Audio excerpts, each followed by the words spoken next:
Hi guys, my name is Eddie and I've been running my small business for around a year and a half now, and today I'm going to talk to you about how I use Chatgpt to help me write content for my business blog. Huge disclaimer first of all, because I know a lot of people are skeptical or they dislike AI and large language models because, a lot of people are just taking content generated on there and throwing it onto the internet.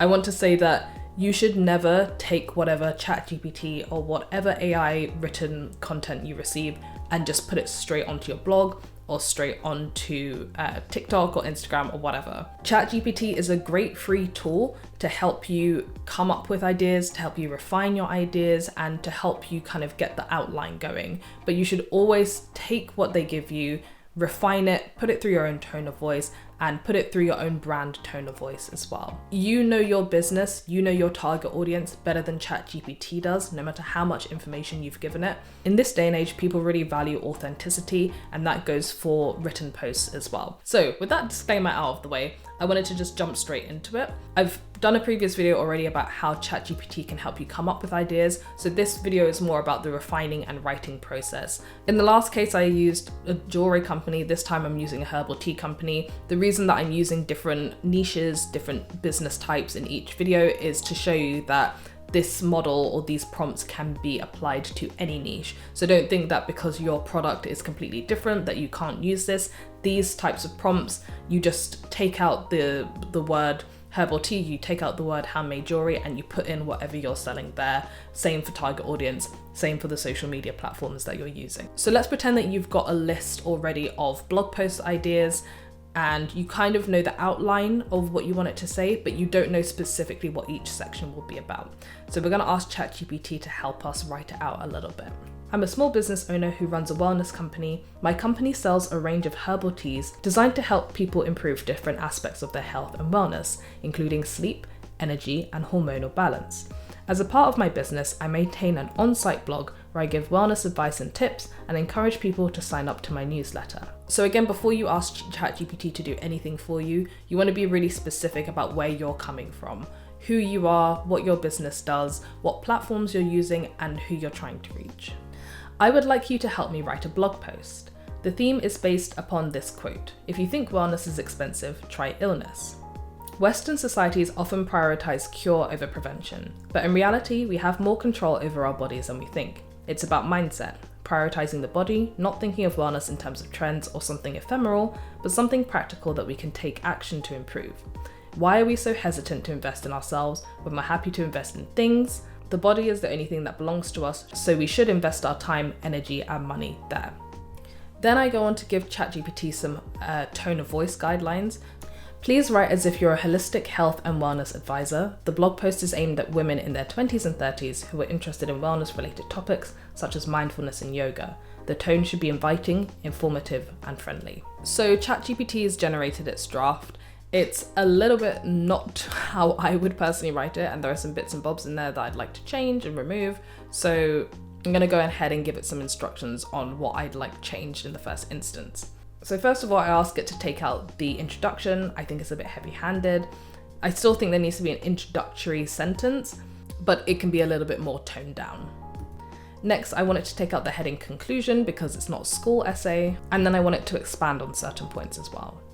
So the second draft is slightly better. It's a little bit more how I'd want it to be laid out, but it's definitely not how I would personally write a blog post. So I go ahead and take out what ChatGPT has written and I put it into a word editor and basically rewrite it in my own tone of voice. And I'll try and show the two versions side by side so that you can see what the difference is. I would say that first of all, the rewritten version is a little bit more personable. It's not as blocky as well. Like I've tried to start the first sentence on its own line and then have a quote and then have a little bit more text just so that it's a little bit more eye-catching. I use the word I a lot. I talk about my own personal experiences before jumping into the more factual or educational based content. I try not to be too preachy, but obviously I'm trying to be persuasive and convince people. I'm trying to get people to think as well. So I use a lot of questions, and that's sort of my own personal writing style. I tend to question the audience. Why do you think you do that? Maybe you should think about it in a different way. And then in the last section, again, I go back to using my own personal experiences. I talk about what I do. I try and also convey the simplicity and the accessibility behind different wellness principles, because I think that's something that might put people off. So when you're rewriting, you should also try and get into the mind of your target audience. You know, why would they be reading this article in the first place? That's something that Chatgpt can't really do for you. It can give you kind of like the bulk edit, if you will, or like all the information that you need, but you're the one who needs to go through and think, okay, if I was my target audience, I was somebody who, say, wanted to start living a more wellness focused life in this year, but you know, I'm very time poor, or I don't have access to a gym or something like that. I don't have a lot of money. You want to convey the fact that actually it's accessible, it's something that anyone can do, and this is a practical way for you to approach that. So these are things that you can apply to your own niche as well.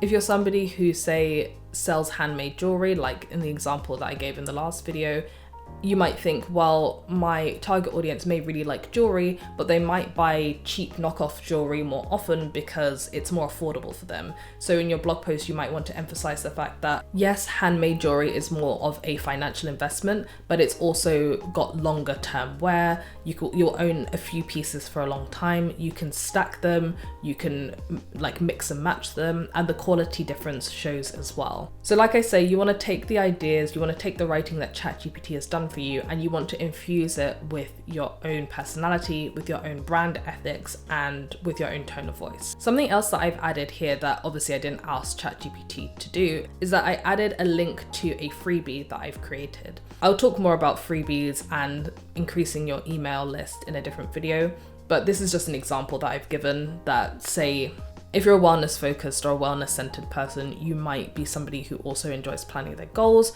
So I've given like a link to a free goals planner, and when that person clicks that link, they have to enter in their email in order to download the planner, and then they are automatically subscribed to your email list.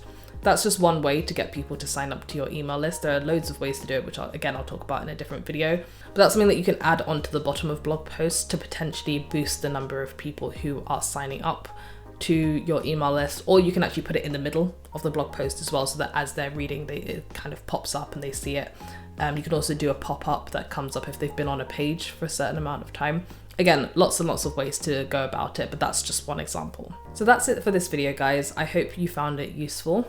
If you've got any other suggestions for how people can use Chatgpt to help them with their blog post writing, please do leave it down in the comments. And if you've got any questions for me, I will happily try and answer them to the best of my abilities. If you like this video, please remember to like and subscribe, and I will see you in the next one. Bye.